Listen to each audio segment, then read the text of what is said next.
Danny Jackson, whom we anticipate will be the starter of Game 4, but who worked an inning last night, the left-hander, along with Joe Beckwith, the right-hander, in the Kansas City bullpen. And this may be an indication as we look at Tom Hinkey, the right-hander, who got roughed up a little bit in the 9th last night, and Gary Lavelle, the left-hander. It may be an indication that with Lee Brandt throwing so few pitches in the 3rd last night, that Lee Brandt will come back instead of Jackson.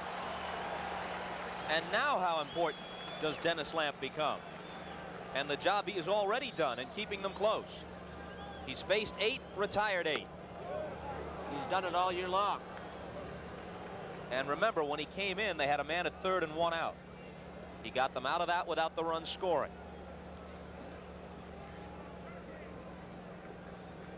1-1 pitch to Biancalana.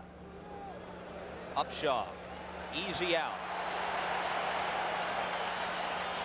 Going back to the bottom of the 6th with 2 out and nobody on, and Black throwing well. He hit George Bell. Cliff Johnson then singled between 3rd and short. Bell stopped at 2nd, but they both moved up on a wild pitch. Then Lou Thornton came on to run for Johnson, and Bell and Thornton both scored on Barfield's bouncer up the middle. We're tied at 3 after Kansas City claimed a 3-0 lead early. Well, it's the same way that the pitching staff from Kansas City hurt themselves yesterday. In the score, 2 runs scored in the 2nd. Barfield single, but Upshaw's hit by a pitch. In the 3rd, they came up with 3 runs, 2 walks in that inning, and there was error in the 4th, the only other run scored in the ball game for the Blue Jays. They won 6-1. So again, a hit batsman hurts them in this case. 0-2 to Lonnie Smith.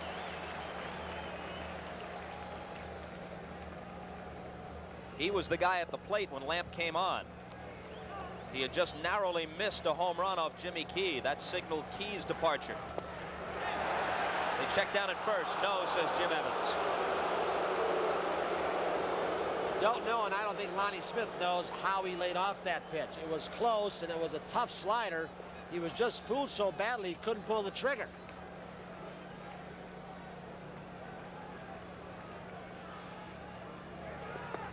Goodbye. Lonnie doesn't care for it. And Ernie Witt, Lamp's a veteran too, figure, hey, look, if you give us an inch of the outside edge off the Black, we get ahead. We're going to go 2 or 3 or 4 inches off the plate.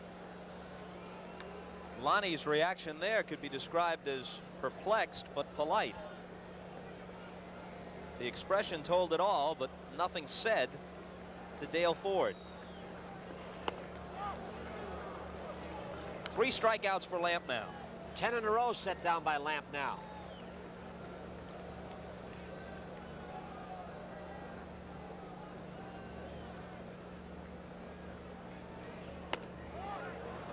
Dale Ford, one of those umpires, along with Durwood Merrill in the American League, they use the inside protector. Only Jerry Newdecker's left with the balloon now, and he's retired, so he was the last. But they use the outside protector technique. Head right over, squared over the catcher. They don't sit on the inside corner. Upshaw, tough hop. Does he have time? Lamp covers and beat Wilson to the bag. Willie is hooting and howling down the line.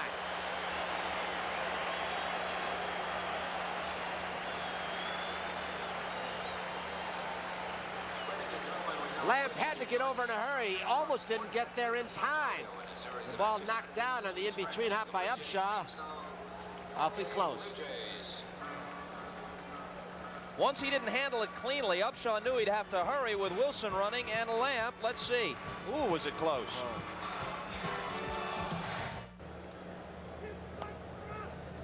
Tony, a tie, if there is such a thing, goes to the runner. You decide. Well, there's no such rule in the book. Jim Evans, the first base umpire, had a tough call. Take your pick. You get an argument either way. Both feet hit the bag simultaneously, and you would have gotten an argument either way. Well, you know, there may be no rule worded that way, but in effect it becomes that, because in order to record the putout, you must beat the man to the bag. And so if technically it's a tie, you haven't done that, so a tie does go to the runner. I know one thing, Dennis Lamp fortunately tagged the home plate side of the first base bag. If he'd have gone to the middle or the outfield side like some do, would have been that inch difference. Call would have gone the other way. Good call by Evans. Bottom of the order in the bottom of the 7th. Black still in there for KC. Strike one to Garth Orge. He's 0 for 2. Now at the corners, they are guarding the lines. Brett looking for a bunt, but he's standing just a stride from the foul line, and the same with Balboni at first. Take the double away. They're in the 7th.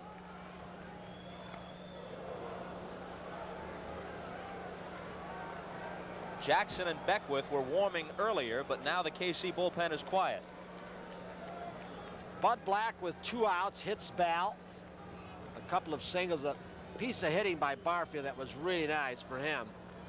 Fought off a lot of breaking balls, fastball, and then just dribble one up the middle. Artificial surface hit, but it scored the tying run. Orge at the plate hit .313 for the year, hit .380 here at home. He just had an awful year last year. In fact, this year he's got 7 home runs, and that's more than he had in any other, all his other previous major league seasons put together. 2-2.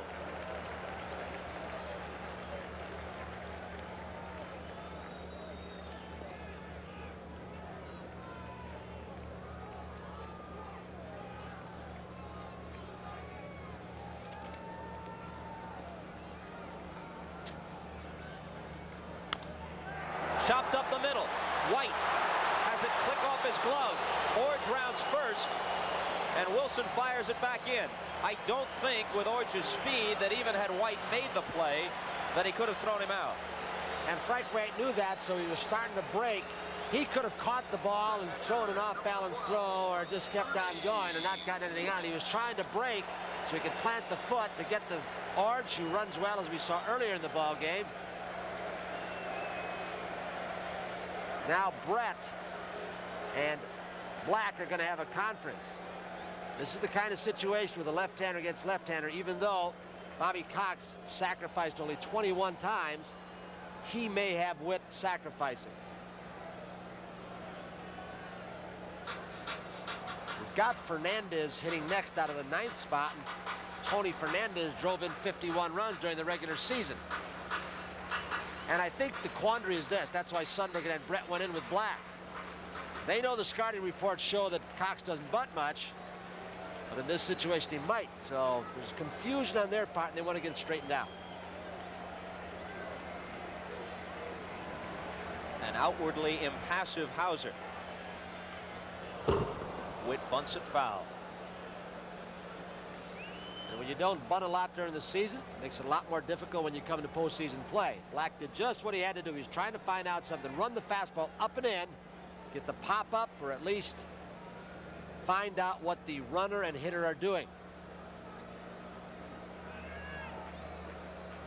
Time, ball on the field out of the bullpen in right field.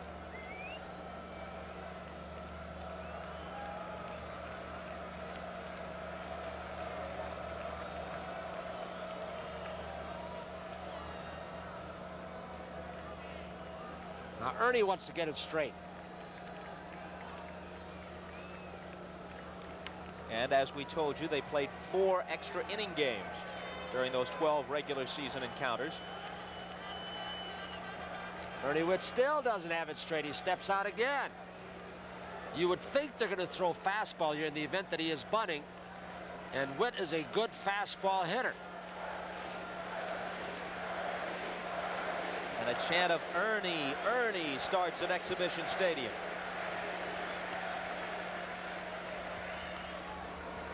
Orge back easily. They're still trying to find out if the switch is on to the hit sign. If Ernie Witt would slide the left hand up.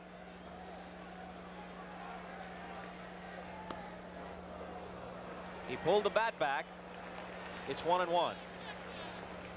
The way Witt's going after those first 2, Bobby Cox may be better off letting him hack away. Witt was 1 for 3 with a walk last night. He's 0 for 2 so far today. That unique camera angle you are seeing. Bud Black's move exactly the way Garth Orge is.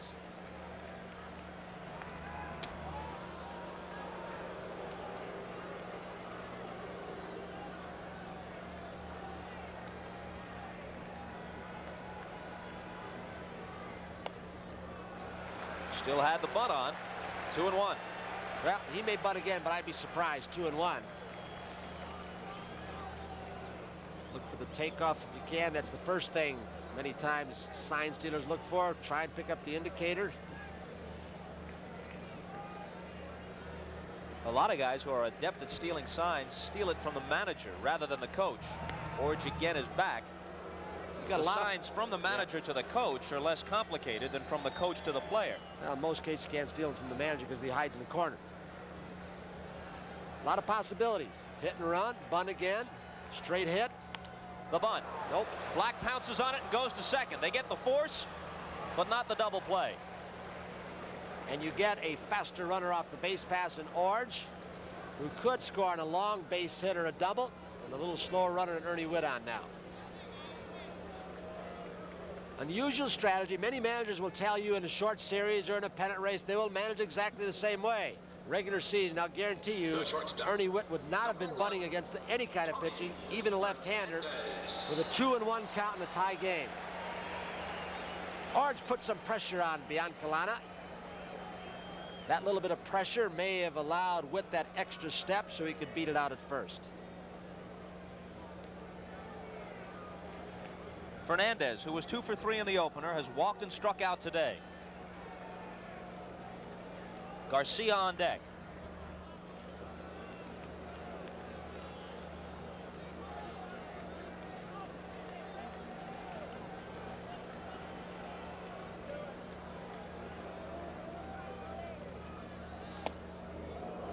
Because he's hitting ninth and because he's known for his defense, you might be confused into thinking that Fernandez is an automatic out. Forget that. 289 for the year. Consistent both ways. 294 right-handed, 286 left-handed. You do that thing with Ernie Witt too to show you when you're strapped with an inexperienced catcher like Jeff Herron. During the regular season with a left-hander, Ernie wouldn't have been started, or if a left-hander had come in, Martinez would have pinch hit for him. Bobby Cox would have gone to the percentage situation. But Witt playing all the way as he did in September too.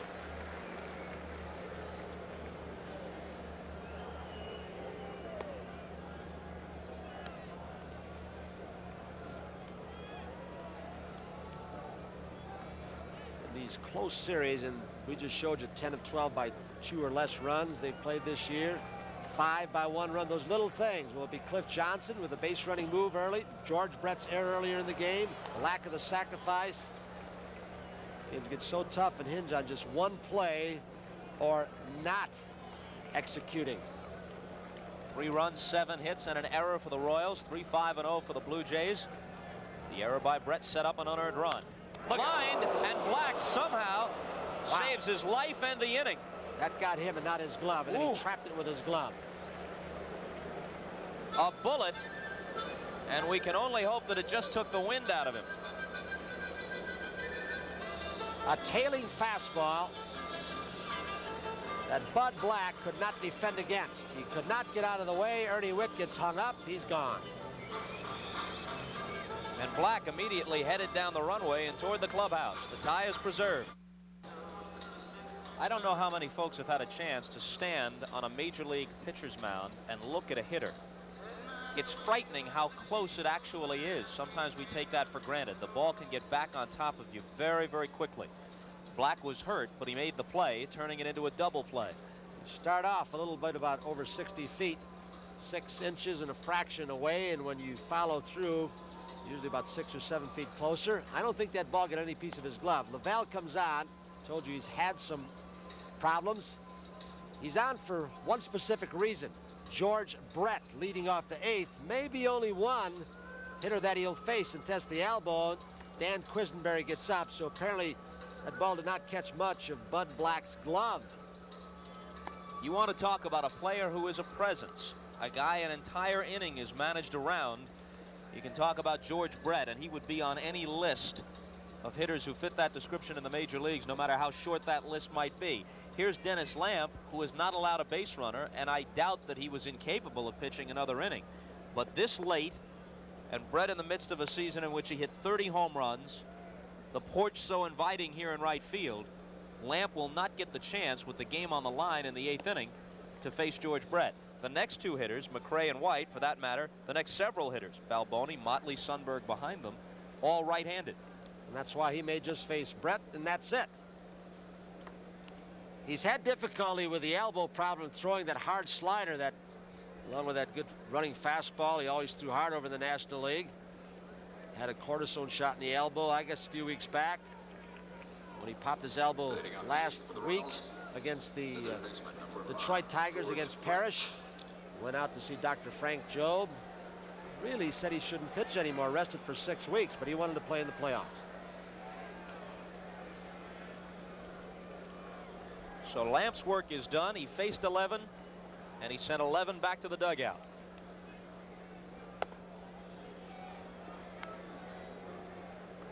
Ball 1 to Brett. He may be able to throw as hard as he normally does, but the control may be the problem. Thinking about the pain, he didn't throw that ball well at all. Is that home road ERA disparity a coincidence, or is there a factor here? Could be coincidental. What he's had difficulty with at times, Bob, is throwing strikes to left-handed hitters, something he's supposed to specialize in. He just laid that ball in very easily. His elbow's killing him, I would guarantee you. That was I mean, he doesn't really throw a changeup. He's fastball, and they tried to teach him a slow curve this spring to take the pressure off his elbow with that hard slider. And he just really looked like that ball was up to about 65 miles an hour. 2-1 pitch. Another soft toss. If that's the case, are they going to regret keeping him on the active roster for postseason and setting Steve Davis aside? They had Davis, who's in mid-20s, called him up. He was eligible. He was here before September 1st. I believe Lavelle, on the off day, Monday, talked Bobby Cox and the trainer Kenny Karst into thinking that he could pitch. So they will go, if he can't throw better than that, the rest of this league championship series. I'm not saying he's going to get disabled. Here comes Hankey. They will go without a left-hander in the bullpen. So they brought him in to face one man, and he walked that one man, Brett. The go-ahead run aboard as Henke comes out of the bullpen, and the first man he'll face will be Hal McRae. We'll be right back. There is Gary Lavelle, and that is not the pocket of Al Widmar. There is the face of the 60-year-old pitching coach. Gary Lavelle, with 11 years in the National League with the Giants, San Francisco Giants, with no taste of postseason play, perhaps let his emotions dictate to him instead of his physical condition when he came in on Monday and said, yeah, I think I can pitch. He looked to that World Series ring or the possibility of it. Now, interesting to see if McRae, with that bad rib cage, tries to bunt on Hankey. Brett on first. McRae's a pretty good bunter. No, they're not looking for it. He pops it up, and Witt dives but can't.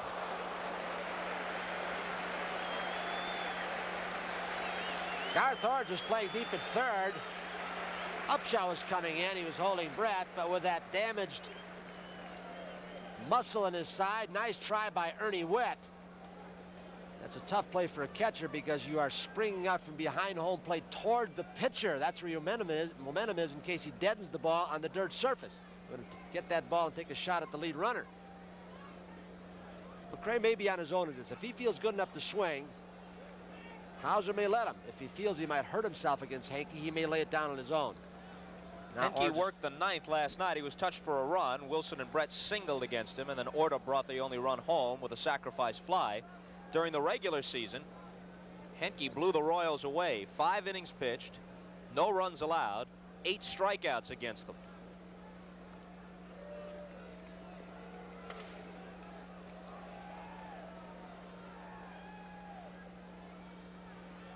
Not bunting this time. 1-1 the count.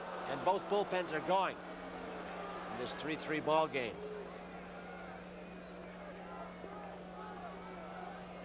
McRae got a lot of those the second part of the season.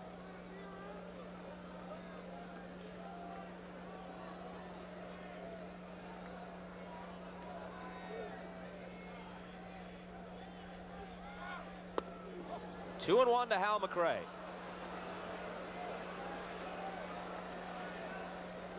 Interesting talking to the Cardinal scouts this morning. Mo Mazzali, Timmy Thompson scouting these two teams.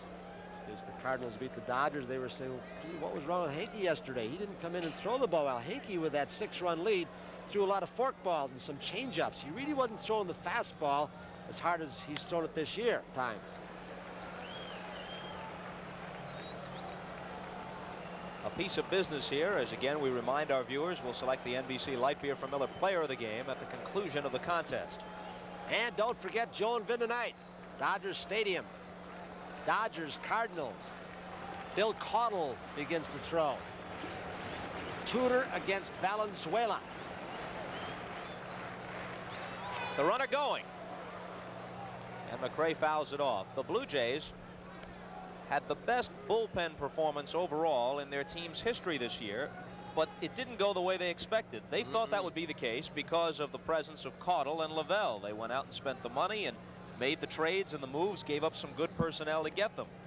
Caudle had a very disappointing season. Lavelle just so-so. Frank White is on deck. But Dennis Lamps returned to form. The late season emergence of Henke up from Syracuse, that's what's done it. Jim Acker the first 3.5 months. George Brett doesn't run like he did, a couple of years ago, but he has stolen 9 bases, been caught just 1 time. He tried to surprise Henke with that long delivery. Not going this time. Hit softly, and it might drop in. Mosby coming on to make the play.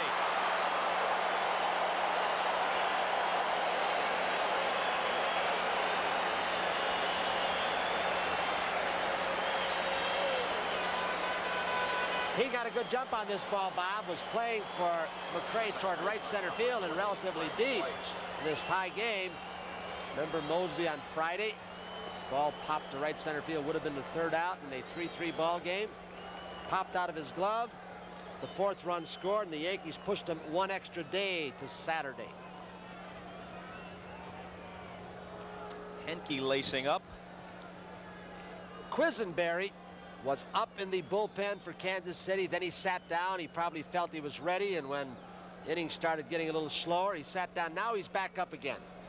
A veteran relief pitcher knows how not to burn himself out in the bullpen, to pace himself and get those last 8 pitches. And that'll get him ready for the inning. He apparently is coming in. He might have been coming in anyway, even had Black not taken that wicked liner in the gut. This makes Hauser's decision a little easier if it hadn't been made already.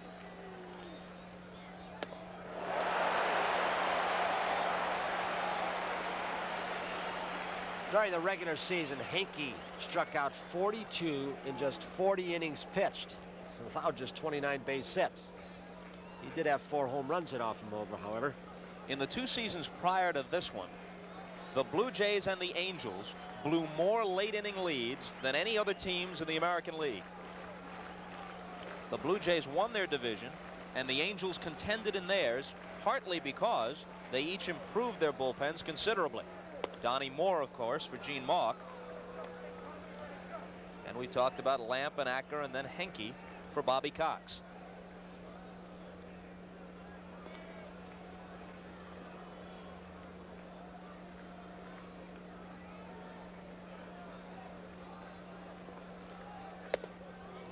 Two and one. Well, off a hard throw like Henke, who at times has a tendency to let up when he gets behind. Will you start a runner? Brett wasn't sure. Brett looked over to Mike Ferraro. That last pitch 90 miles an hour, which is not his best fastball. Brett looked over to Ferraro, wasn't sure of the sign, then looked to Martinez. He may be moving. Jose Martinez, the first base coach. Earlier in the year, Brett, perhaps half kidding, said, I don't even know the signs anymore. I'm too old and battered to steal. They let me make up the hit and run anytime I feel like it. So I forgot what the signs are. There he goes. The throw by Witt. Got him.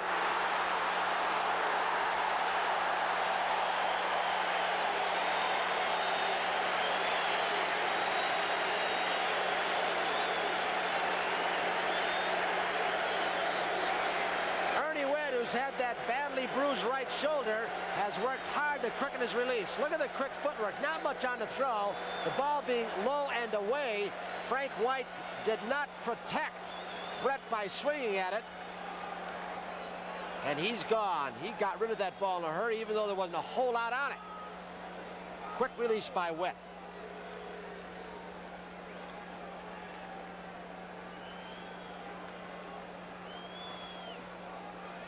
So now it's White with 2 out and nobody on. And he draws a walk.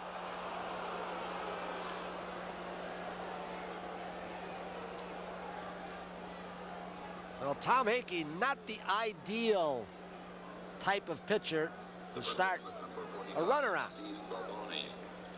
He may be a little bit slow moving to home plate at times, but he gets a lot of called strikes because he throws so hard. You swing through a lot of pitches. So Dick Hauser got burned. The inning might have been different.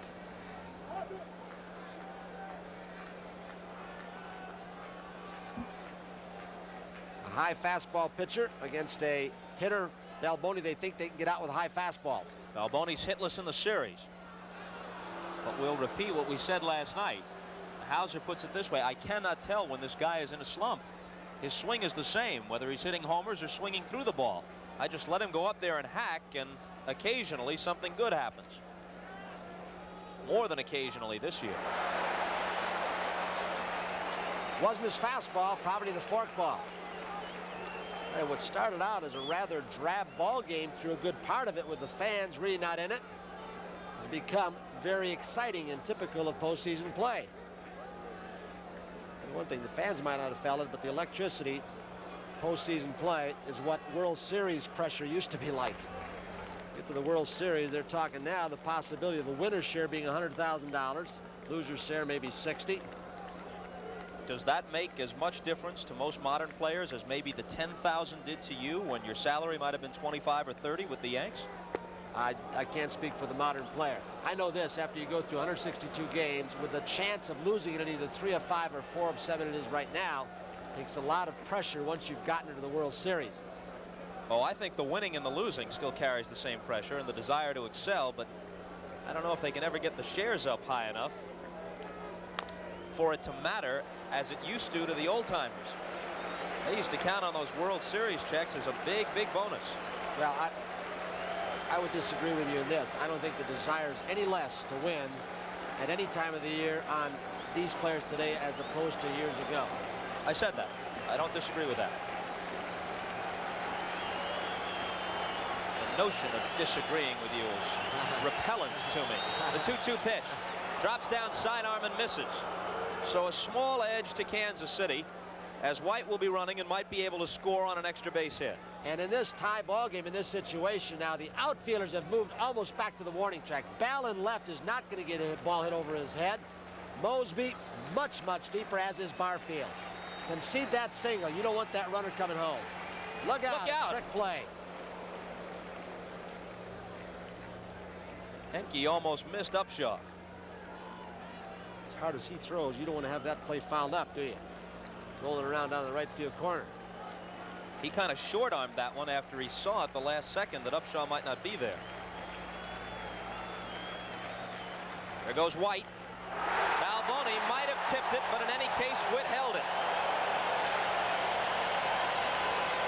And they're roaring at Exhibition Stadium. They'll have the top of the order in the bottom of the 8th, tied at 3.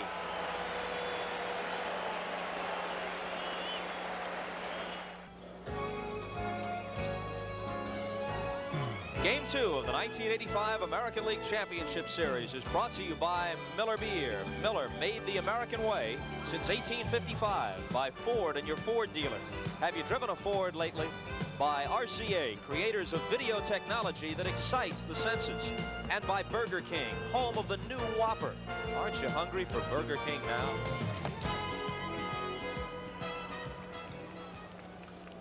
The quiz is on in the bottom of the 8th.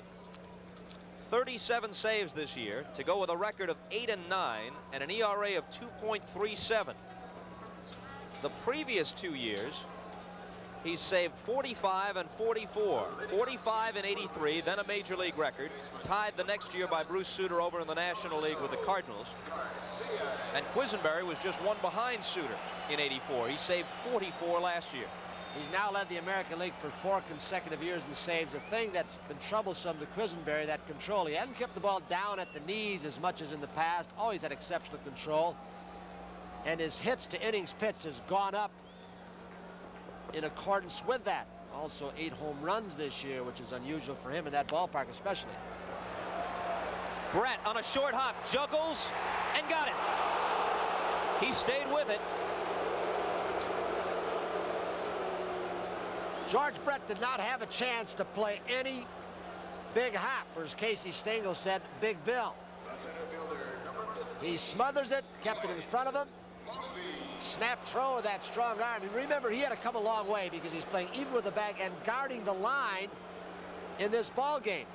And it's bang, bang, but Balboni's stretch may have made the difference. Nice play on both ends. Mosby is due from Toronto's point of view. 0 for 8 in the series. Not anymore. Base hit. And they've got the base stealer out that they won against Quisenberry. With that long down under delivery can be stolen on. But he'll change his pace. He'll throw over, hold the ball, quick pitch. Mosby's got to be going on one of these pitches in this series. He led the Blue Jays in steals with 37.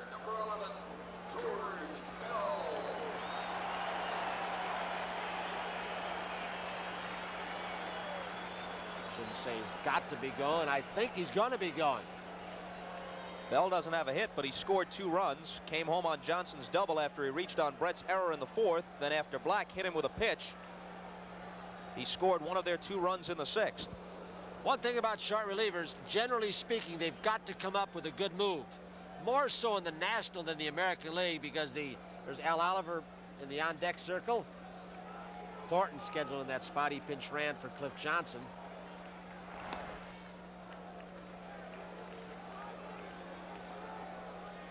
He's quick to first, but his delivery gets long to home plate.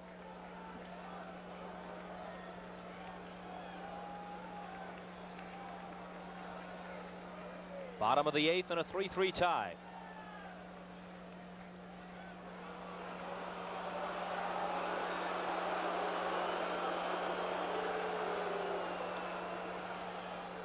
Bell stepped out. Quisenberry waiting for him.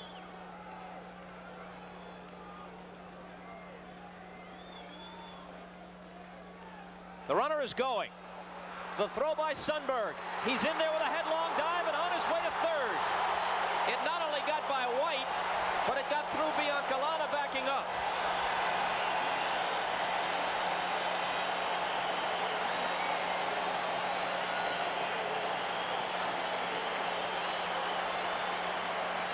Little things have killed Kansas City again today. Biancalana had to hold his spot with a right-handed hitting Bell up. Not a good pitch to throw on. A low sinker ball to Sundberg. It gets by. A hard head-first slide by Mosby. He pops up and it'll force the infield to come in right now. A lot of balls are hit off the end of the bat off Quisenberry. You don't hit the ball very hard on the ground off him too often.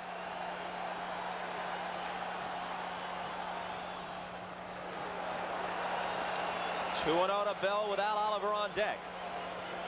Stolen base, of course, for Mosby. The error charged to Sundberg.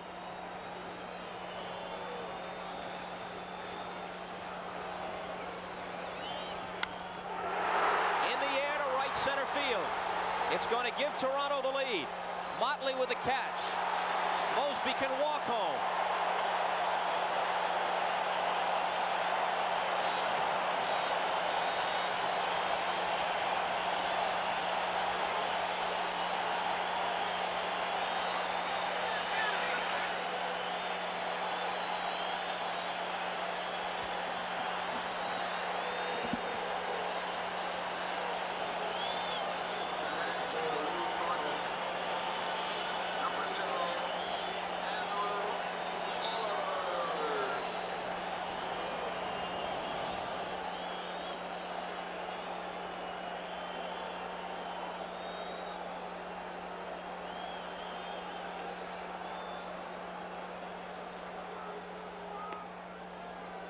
Oliver's first at bat in the series.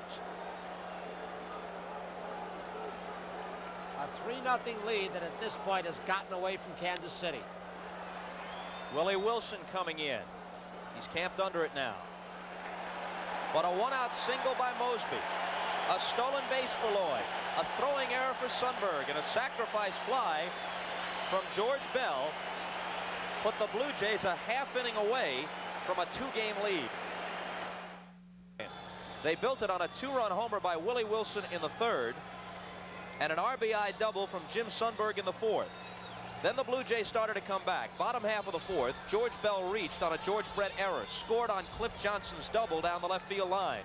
Then they scored twice in the 6th. With 2 out, Bell was hit by a pitch. Johnson singled. They both moved up on a wild pitch.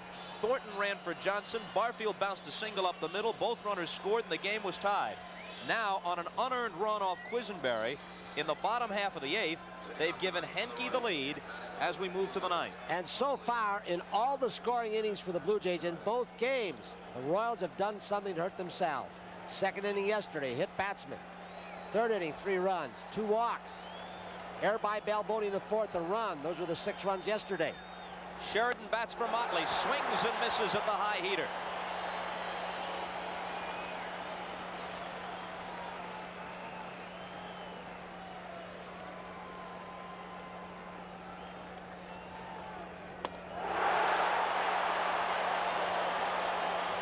Just throwing flame up there. Dr. Hakenstein may be taking over. He hadn't pitched for a while before yesterday's 9th inning performance. Bobby Cox said, I got him in there for a reason, to give him some work. He's better when he works more.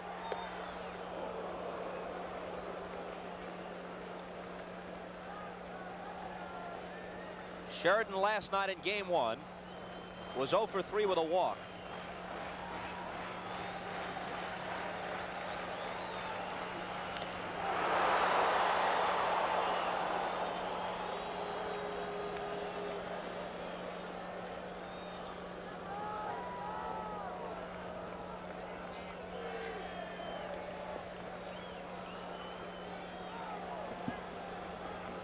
I think this gun may be short-changing Henke.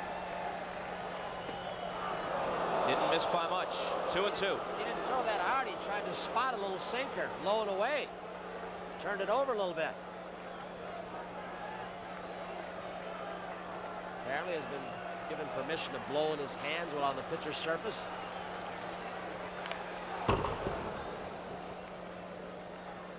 A team that has gotten to the league championship series like Kansas City isn't supposed to do some of the things they've done in these first couple of ball games.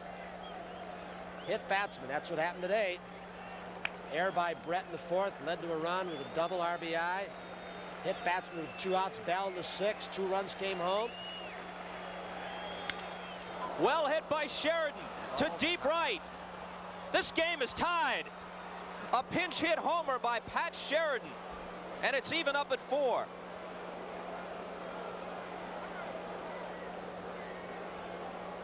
And for Henke, memories of last Friday. And Butch Weiniger with 2 outs against the Yankees. And the pennant clinching and out away. The Weiniger homer prolonged the Blue Jays' agony, and they had to clinch it the next day. You talk about a stunned crowd. Don't know if it's the same kind of crowd now as the incident you just mentioned. Weiniger hitting that home run to tie it at 3, and then Mosby dropping a fly ball. For the 4th run, they lost 4-3, but it is a silent. Ooh. All the noise in this ballpark as Sheridan toured the bases came out of the Royal dugout.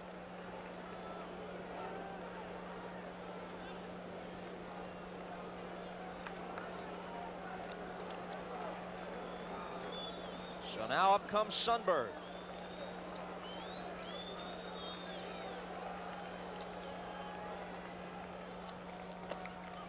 And takes a ball.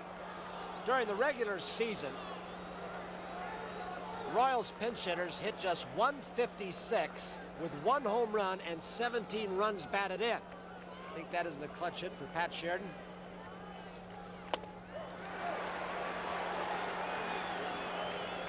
As we told you earlier, these teams played 4 extra inning games in 12 contests during the regular season. Prior to this playoff, they hadn't played one another in almost 2 months. They last met in mid-August.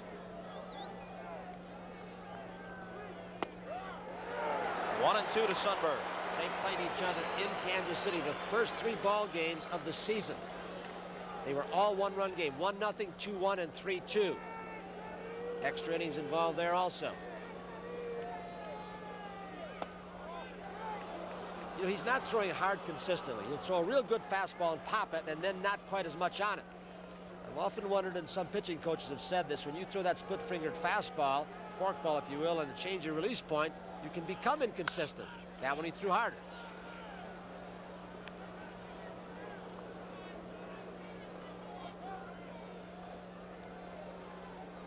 Buddy Biancalana is on deck.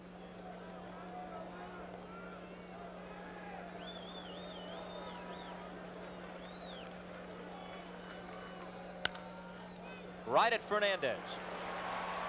1 out.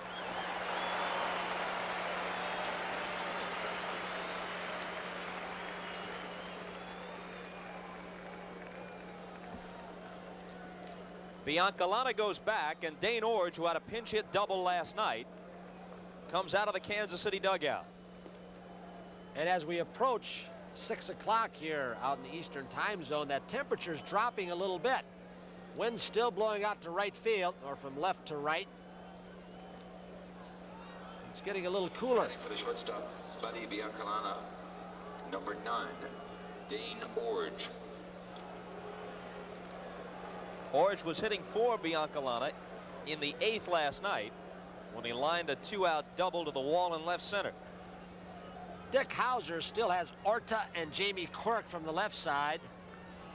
Wathan, Concepcion, Lynn Jones, Pryor from the right side. Garth Orge didn't know which way to pull yesterday on the pinch hit double to left center. Of course, he had a 6-0 lead at the time. I think he was hoping that the ball would fall in for Dane. That was yesterday. Strike 1 is called.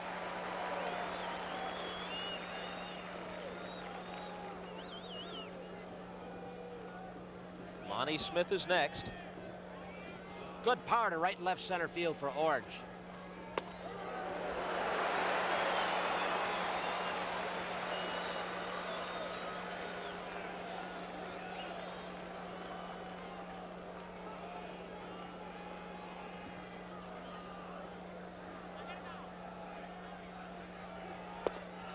One and two. Ironic, that ball that Sheridan had just curled by the foul pole. Now, if those dimensions were accurate, they're about 8 feet longer down that line, or 8 feet shorter than it says.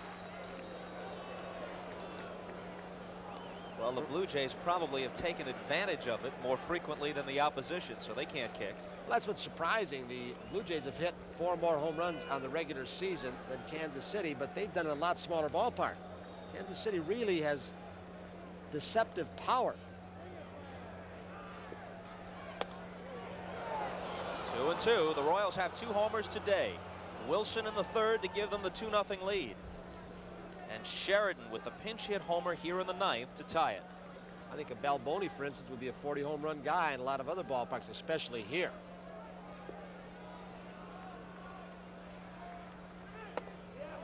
Full count now. Henke was ahead of him 0-2. Bobby Cox has his bullpen going in the left field corner. Case Henke continues to struggle. Bill Caudle to the right and Jim Acker to the left.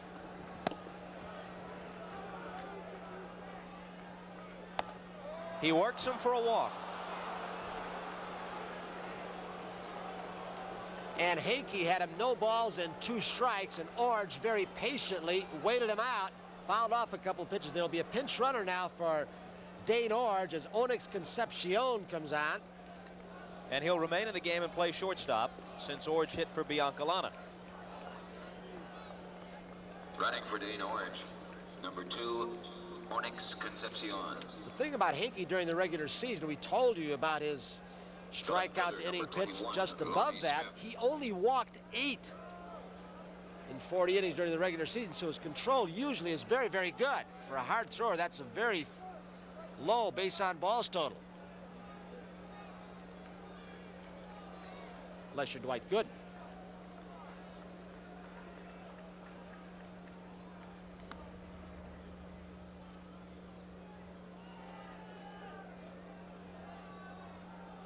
Onyx had just 4 stolen bases during the regular season, was caught 4 times.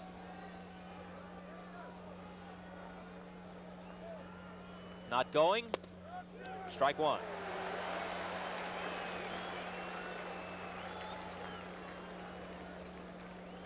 Garth Orgin tied at third in case Smith tries to bunt. Lonnie's 0 for 4 today, as he was last night.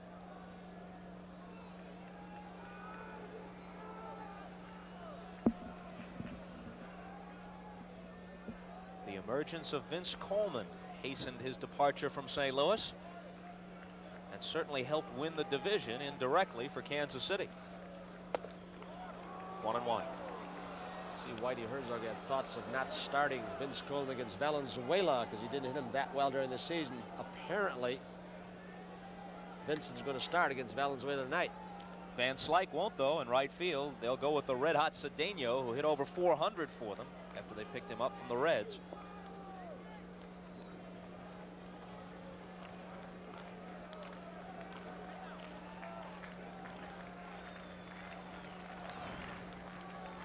Concepcion, the go-ahead run at first in the top of the 9th. Hankey's got to stop being distracted by the runner on first base. He's got to put a little more focus right now on Lonnie Smith, or he's going to just lay one in there. Well, now he's ahead of Lonnie 1-2. When Hankey was with the Texas Rangers last season, he and Doug Rader, then the manager, didn't seem to see eye to eye. Perhaps Rader was a little hard on him, but I think in the long haul, Hankey might admit that it did him some good, may have toughened him up for these kinds of situations.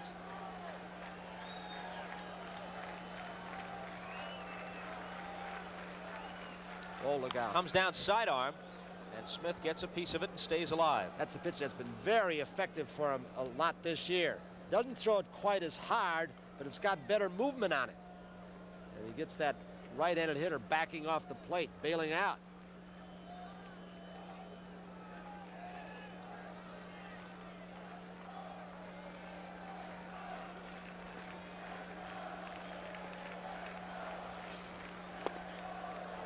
Two and two. You know, when Smith came over from the National League, he complained, look, all they do in the American League is throw junk, breaking balls, 2-0, 3-1. Why won't they challenge me like they did in the National League? Well, he's got the guy he wants out there right now. Dick Hauser's reply to that was, all I've seen them do to Lonnie is power him away. Full count. Concepcion hasn't been going up until now. Let's see what he does with 1 out here.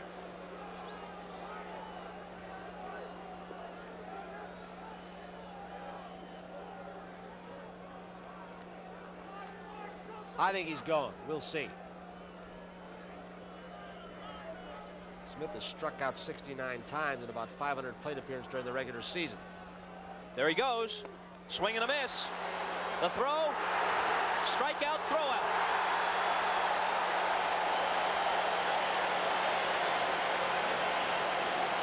That's what happens sometimes. You start a runner, you get your hitter, react and go after a bad pitch.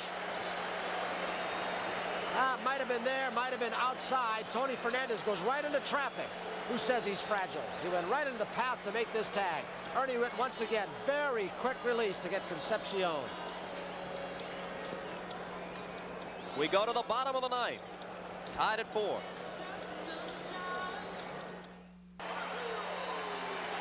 As Concepcion is tagged out, watch the free hand of Tony Fernandez. It comes up and gets Onyx in the face, and he has some blurry vision in his right eye, but he's able to stay in the game at shortstop, replacing Biancalana, and Pat Sheridan's out in right field.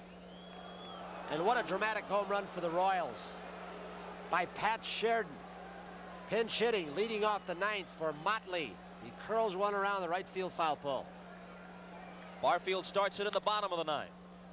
And Quisenberry quickly ahead of him 0-2. So it's the relief aces now, Henke and Quisenberry.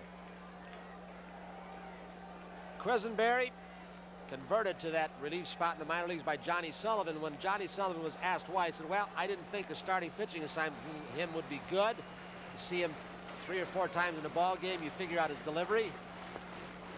But 2 other things he said. There is Tom Henke.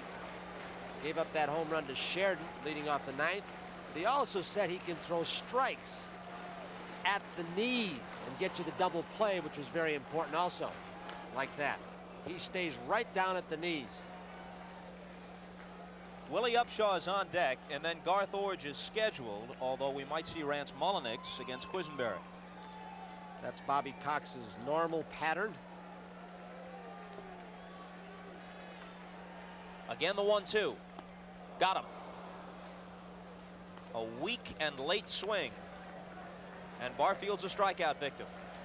Quisenberry doesn't throw hard. Every once in a while, he'll throw a knuckleball. Mullenix will come out on deck after Upshaw hits. The pitch before this, he sunk a fastball low and in, sinking fastball, and then he went away. He's got that rising curveball, an occasional knuckleball, a forkball. His bread and butter pitch, keep the ball at the knees and sink it. Upshaw's 1 for 3, had a 5th inning single. One of his big assets is to you left-handed hitters, especially in a bandbox like this, with the wind blowing out, he can make you hit the ball to left or center field changeup. And what a changeup it was.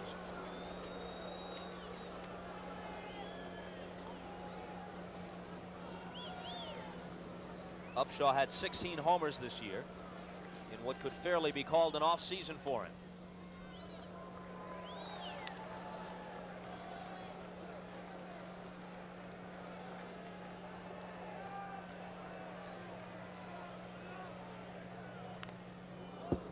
Just got a piece of it, 1-2.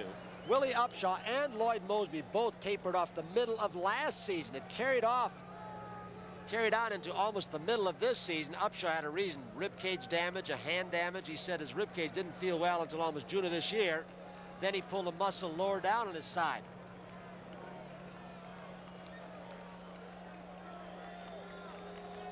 The change again. He bounces it to Balboni, who underhands to Quisenberry, 2 out.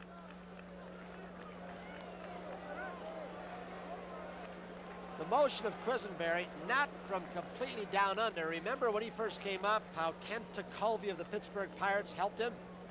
He helped him by staying down. And he also said that left foot was so important. Do not throw across your body. Open up the left foot third baseman and the hip so that the arm could come through. Number 5, Rance Mullenix. So now Mullenix for Orge. And if we go to a 10th inning, Mullenix will remain in the game and play third.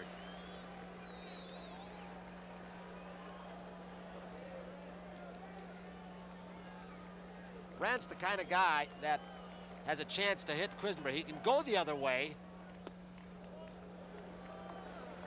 Although he is such a smart hitter, Mullenix says, if you look at the defensive alignment, about straightaway, slightly to pull in center field. Said he learned to hit watching Brett when he was with Kansas City and listening to Charlie Lau. A ball and a strike. We're in the bottom half of the ninth, tied at 4. I always feel one of the reasons why Quisenberry is effective so late in the ball game, as he always comes in, is because in a close ball game, the hitters are so anxious to be the hero. They want to pull everything, hit the ball to the ballpark, break the tie, and go home the hero. And he keeps it away, changes speeds. They overswing on him. Well, Mullenix went the opposite way for a 2-out hit.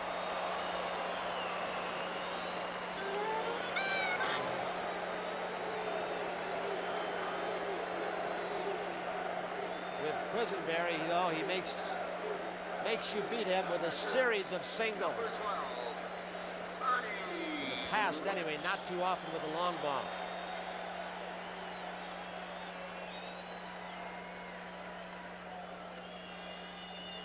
Mullenix stole only 2 bases this year.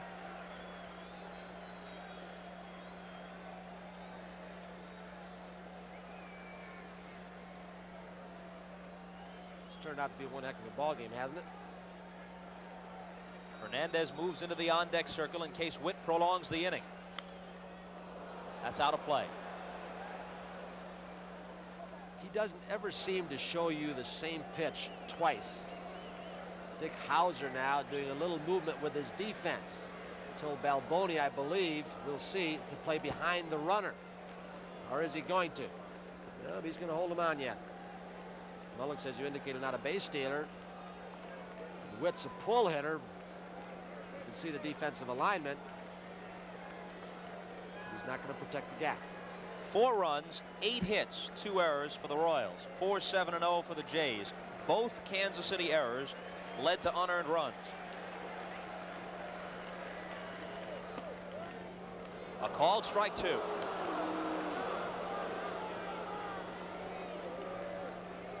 Sometimes when you're looking inside to pull the ball and get it in the wind, as Ernie Witt must have been right then, you can lose the outside part of the plate and distort your strike zone and think it's too far outside. But if you're opening up and losing the outside corner, it might be a strike. You don't know it as a hitter.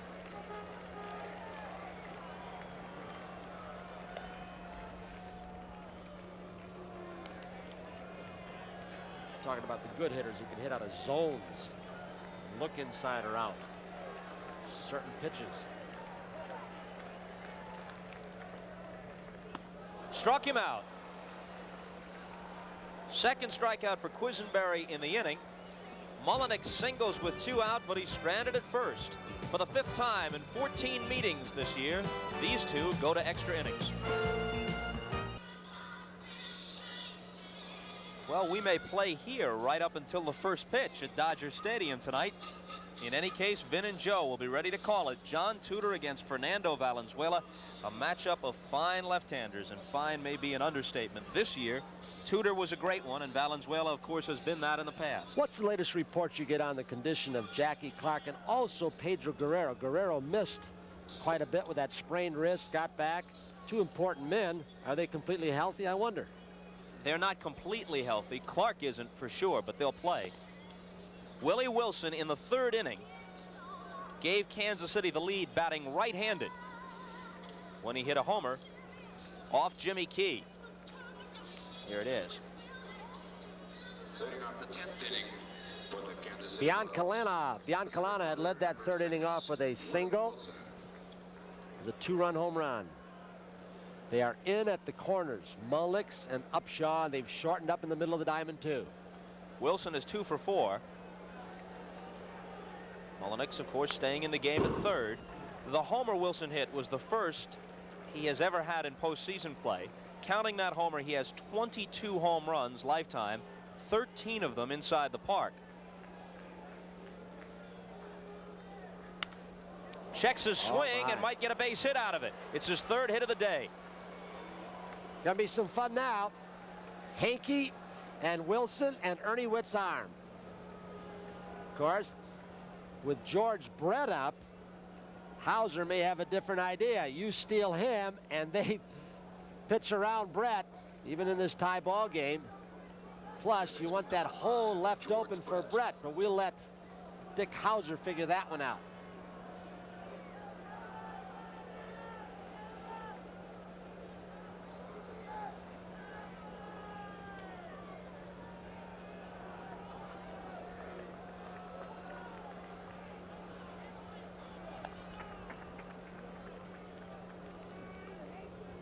Brett is 0 for 3 with a walk. There it is.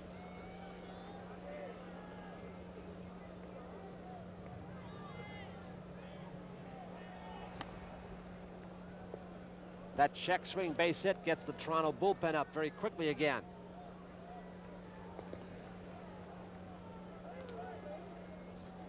.43 steals on the season for Wilson, a relatively low total for him. Not going. Called strike on the fastball. Through the years, Wilson has been one of the great percentage base stealers of all time.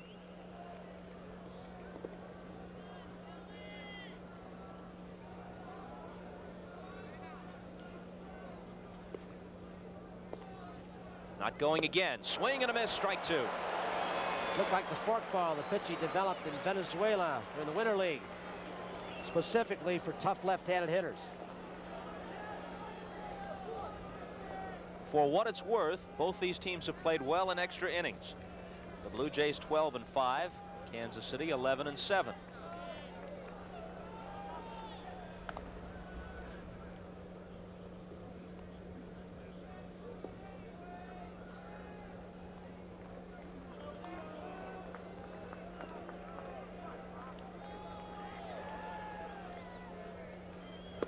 Got him. George Brett down on strikes. It was not Hankey's riding fastball. Did he pitch George Brett tough? Fastball away right on the outside edge and low. Forkball. Now he comes up with the second consecutive forkball that just tumbles off the table.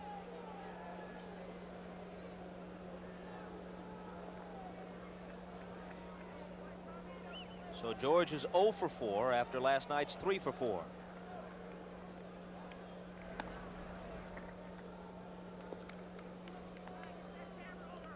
Hal McRae, his 18-year-old son Brian, an infielder out of Bradenton, Florida, drafted by the Kansas City organization this year. They asked McRae if it makes him feel old to have a son playing in the same organization. He said, no, what makes you feel old is when they throw the fastball by you consistently. Henke's a guy who can do it.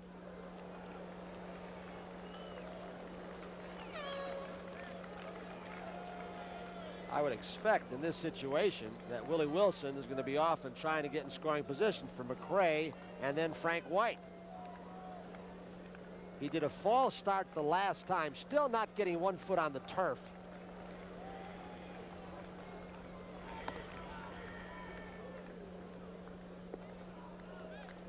That last swing, fouling that ball off, may have hurt the side of McRae. For those just joining us, he didn't play the last week because of that pulled muscle in his side. Was available for pinch hitting duty last night, although they didn't use him as the game got out of hand. And is in such bad shape that not only would he not be playing if this were a regular season game, but very possibly he could be on the disabled list.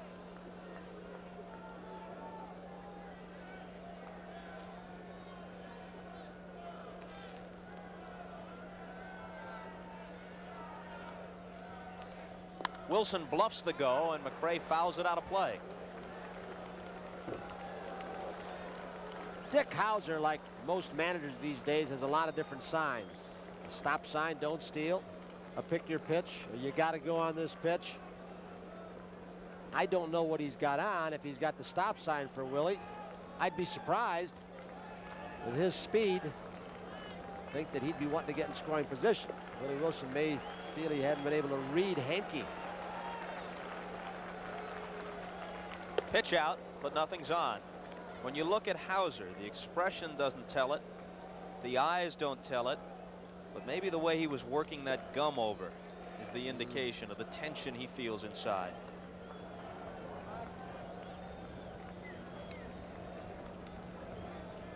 He has lost 7 consecutive postseason games. That was a balk, you bet. Good shot, guys, with those cameras and that close-up. You could see him.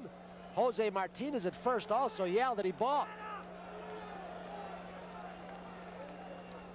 None of the umpires thought so.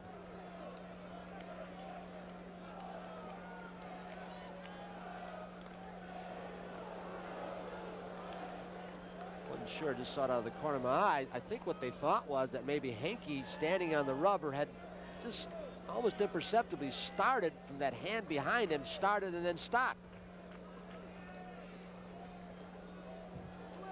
Another pitch out, and again Wilson is anchored. 2-2.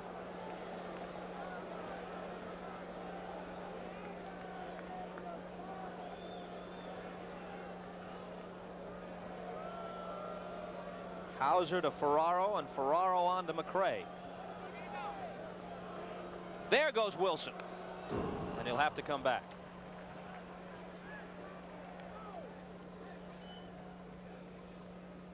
For a guy playing with a lot of pain, I don't mean Wilson, who will go back now. I mean, McRae, he had a good swing at a high pitch. I wonder if McRae's thinking, hey, now that it's 2-2, you're going. Earlier in the count, you didn't go. Now you're making me swing and protect you, and I'm in the hole against a hard thrower. Going again, swing and a miss, throw by Witt. Wilson stole it. Witt's going to ask for interference. Witt is arguing with the home plate umpire, say, look, he swung, but it was not intentional. On a pitch away in the strike zone, McRae swung, and he fell into the strike zone area. Ernie Witt could not get off a throw. He's already thrown 2 runners out for Kansas City. And Dale Ford is saying, no, it wasn't intentional at all. He went after an outside pitch. Ernie Witt could not get all he wanted on the throw, and Wilson's in. Here it is from left center field. Wilson didn't get that great a jump. If Ernie Witt hadn't been blocked by McRae unintentionally, he probably would have gunned him out too. So earlier he managed to throw out Brett and Concepcion, but Wilson steals on him. Wilson opened with a single, a check swing single to center at that. Brett and McRae have been struck out by Henke, but Wilson now in scoring position. Frank White, curveball for a strike. 4 strikeouts now by Henke. Came on in the 8th after Laval walked Brett.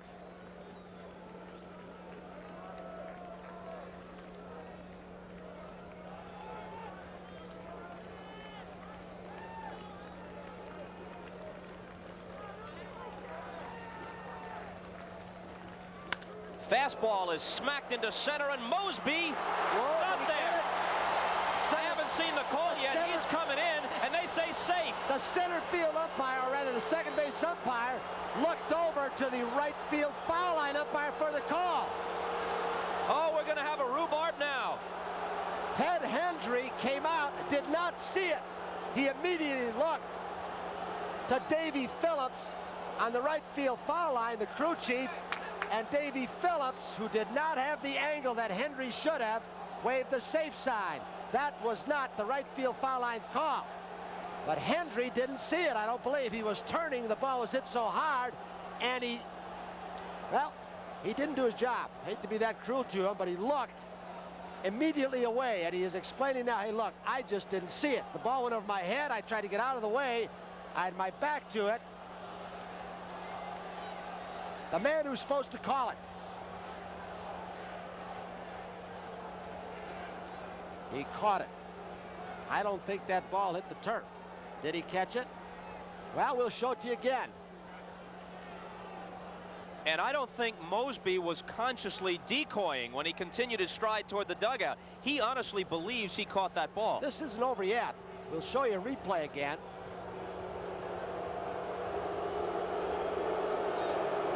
Did the fingers of that long basket-like glove get beneath the ball between the turf, or did it bounce? Bobby Cox asked one thing. He said, okay, if Ted Hendry didn't see it, the second base umpire, Davy Phillips,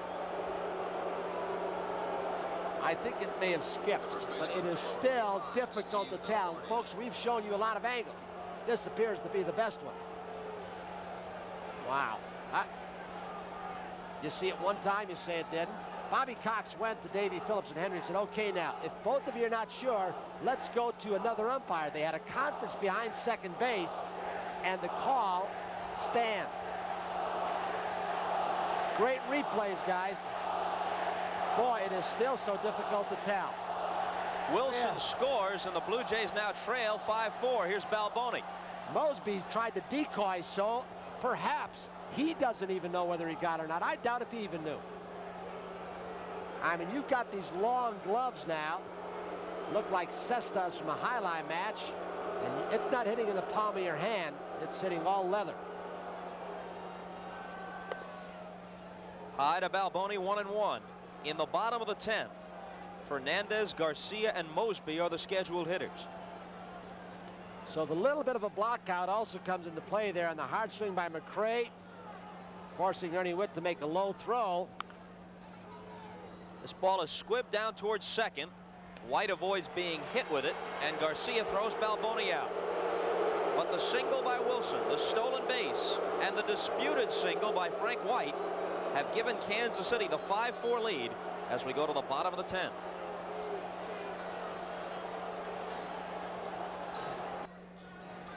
Just a moment ago, thousands of Blue Jay fans were looking up toward our booth and they were chanting replay, replay, and some were looking at us as if to ask, could we tell? The honest answer is no, although if I had to bet my life, I'd say he caught it.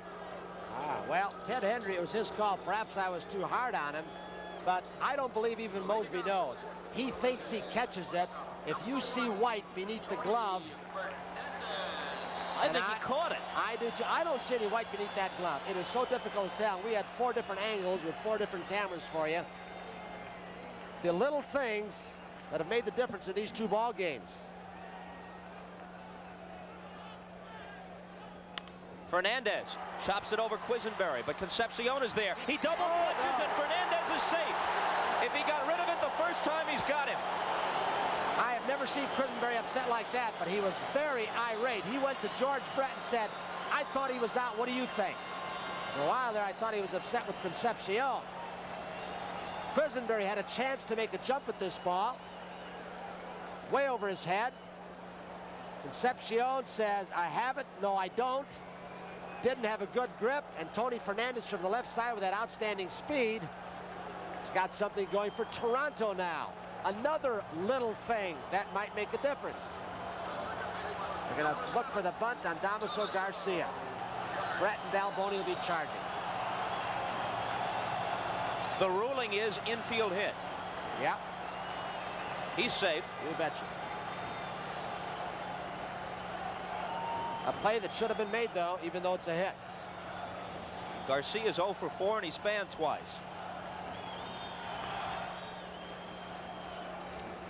That's awfully tough to come in late in the ball game. Remember, Concepcion came in as a pinch runner, stayed on beyond Biancalana left, and you aren't quite in the flow of the game, especially a pressure-packed game like this one.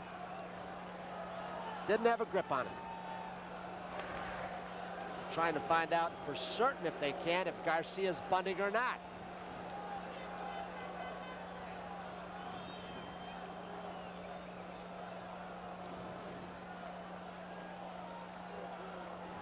He's not. He bluffed as if he were going. Brett comes in. His only play is to first, so it works like a sacrifice.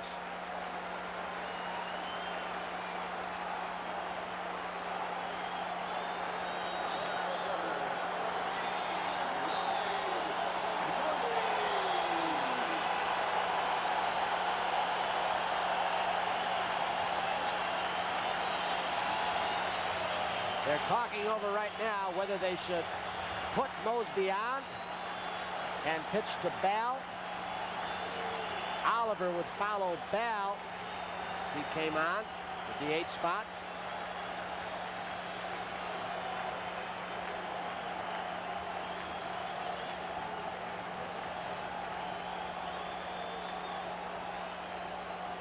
Some of you will see nightly news with Tom Brokaw immediately following the game. It depends upon what time zone you're in. A strike to Mosby, who had his first hit of the series in the 8th inning and scored what was then the go-ahead run. But Sheridan's pinch homer in the 9th tied it, and the disputed run in the 10th has given Quisenberry the slimmest of leads to work with. No pitch. I could see how Ted Hendry or second base umpire, is his call, but the ball was hit so hard and he was trying to get out of the way in case there's a throw coming home if the ball does hit. When he turned around and wheeled out of the way to get out of the way of a throw that might be thrown, he didn't pick up the ball. That's happened many times down foul lines. That's why they've got guys down both foul lines in this situation. Davey Phillips picked up the call in a hurry. I don't know how good of an angle he had it, though. A bad angle for Davey. Yeah. A tough call for him, because not only is he a greater distance away, but he is looking into the closed portion of the glove. He doesn't even have a view of the opening, as Hendry would have, facing Mosby. Base hit. He can throw. Here comes Sheridan's throw. Williams wanted to stop him. He's safe.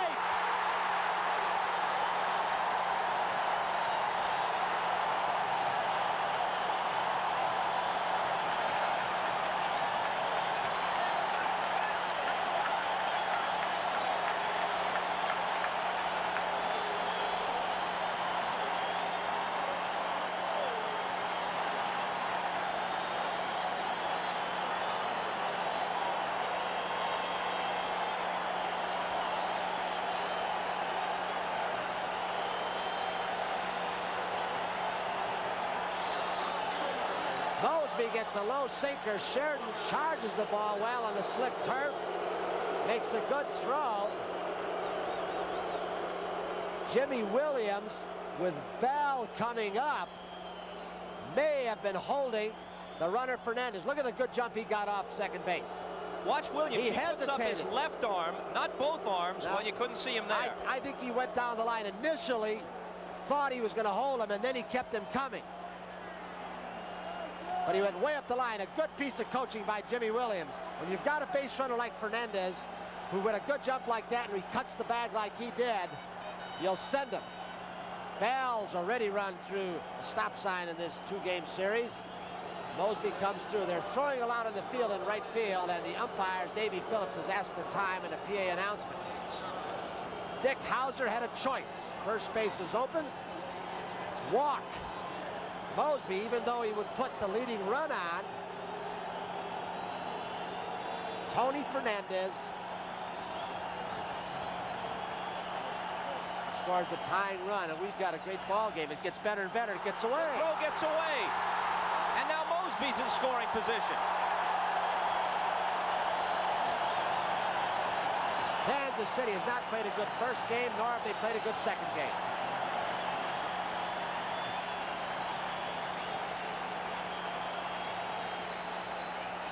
Well, that's all Balboni. Yep. The throw is chest high, and it just goes off the top of his glove.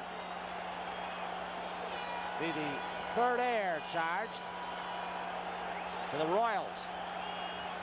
And it is charged to Balboni. Bell with Oliver on deck. Breaking ball swung on and missed. In April, George Bell won a game against Kansas City with a 10th inning homer off Dan Quisenberry. This guy's a good low ball hitter. He's already gotten a sacrifice fly in the 8th, deep to right center field.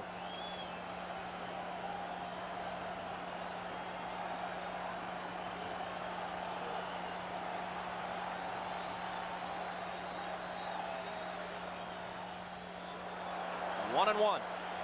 Say one thing, in these two games, the Toronto Blue Jays, you talk about the possibility of postseason pressure affecting them. They have taken advantage of a lot of mistakes on the part of the pitchers and the defense of Kansas City. Good teams do that.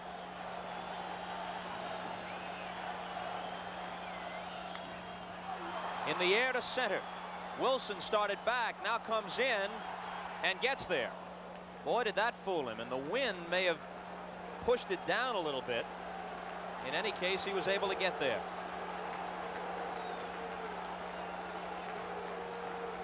Al Oliver, Johnson started in the cleanup spot. Cliff Johnson, the designated hitter. He left for a pinch runner. Lewis Thornton in the 6th. It's the inning that a base hit by Barfield, 3-2, scored 2 runs to tie it at 3. Oliver DH'd in the 8th. He flied to center field. First base is open. Barfield, a right-hander, scheduled next hitter. And that's all this conversation is about. Who do you want, Oliver or Barfield? Quisenberry is the ace. There's nobody in the bullpen. This game is his. Fernandez, who scored the tying run. Fernandez also has come up with 2 outstanding defensive plays during the ball game that may have shut Kansas City down a little bit early. And a pitch to him.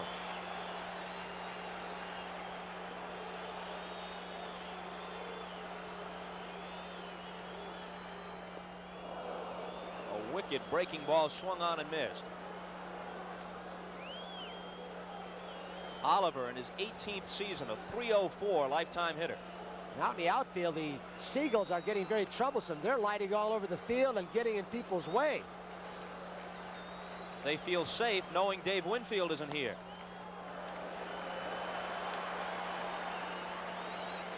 It's their time of day to come home to roost.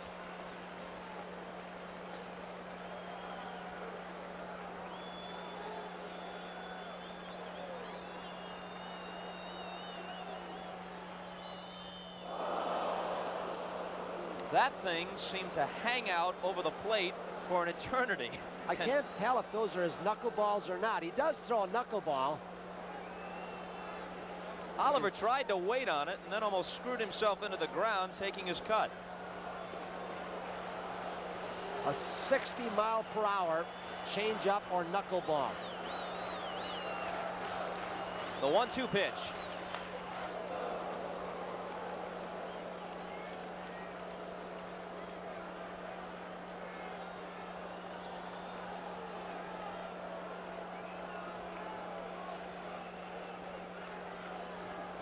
Quisenberry, who for years has relied upon what he calls his Peggy Lee fastball.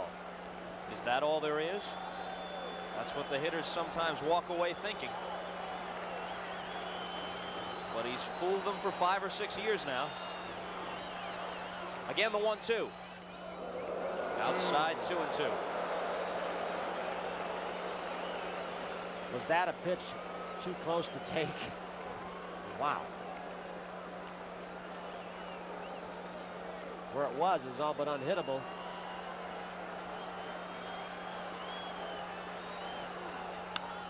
That might do it. The throw from Smith. The Blue Jays win it. Mosby scores, and they'll take a 2-0 lead to Kansas City on the Al Oliver base hit.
The Blue Jays didn't quit after they thought they got a bad call on the ball in center field. Jimmy Williams says, come on, they've been running on the outfield arms in this series.